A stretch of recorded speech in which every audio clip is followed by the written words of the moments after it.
Hi hello welcome back to my YouTube channel ಗೌಡ್ರ ಮನೆ ಚಾನಲ್ಗೆ ಸ್ವಾಗತ. ಎಲ್ಲರೂ ಹೇಗಿದ್ದೀರಾ, ಚೆನ್ನಾಗಿದ್ದೀರಾ ಅಂತ ಅನ್ಕೋತೀನಿ. ನೋಡಿ, ಇವತ್ತು ಸಿಂಪಲ್ ಅಂದರೆ ಸಿಂಪಲ್ಲಾಗಿ ಚಪಾತಿಗೆ ನೆಂಚ್ಕೊಳ್ಳೋಕ್ಕೆ ಟೊಮೊಟೊ ಗೊಜ್ಜು ಮಾಡೋಣ ಅಂತಿದ್ದೀನಿ. ಅಂದರೆ ತುಂಬ ಸಿಂಪಲ್ಲು, ಫಾಸ್ಟಾಗಿ ಮಾಡ್ಕೊಳ್ಳೋ ಅಂಥದ್ದು. ಬನ್ನಿ ಮಾಡೋಕ್ಕೆ ಶುರು ಮಾಡೋಣ. ಆಯಿಲ್ ಹಾಕೊಳ್ಳೋಣ. ಸಾಕಿಷ್ಟು ಸಾಸಿವೆ, ಈರುಳ್ಳಿ, ಹಸಿಮೆಣಸಿನ್ಕಾಯಿ, ಕರಿಬೇವು.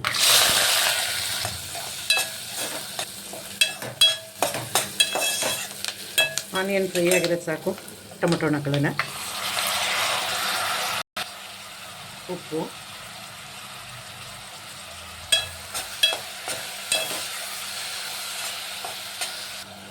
ಮುಚ್ಚಿಬಿಡೋಣ. ಟೊಮೊಟೊನ ಬೇಯಲಿ. ಅದು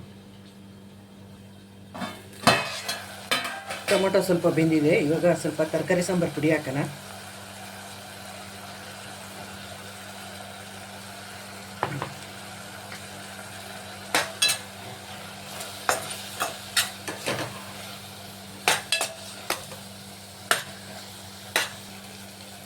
ಕೊತ್ತಂಬರಿ ಸೊಪ್ಪು, ತೆಂಗಿನಕಾಯಿ ತುರಿ ಹಾಕೋಣ.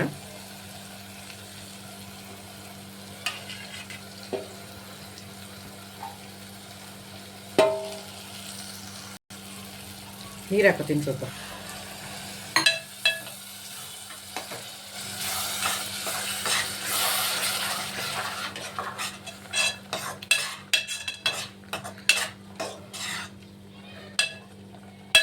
ಮುಚ್ಚಿಬಿಡೋಣ ಬೇಯಲಿ.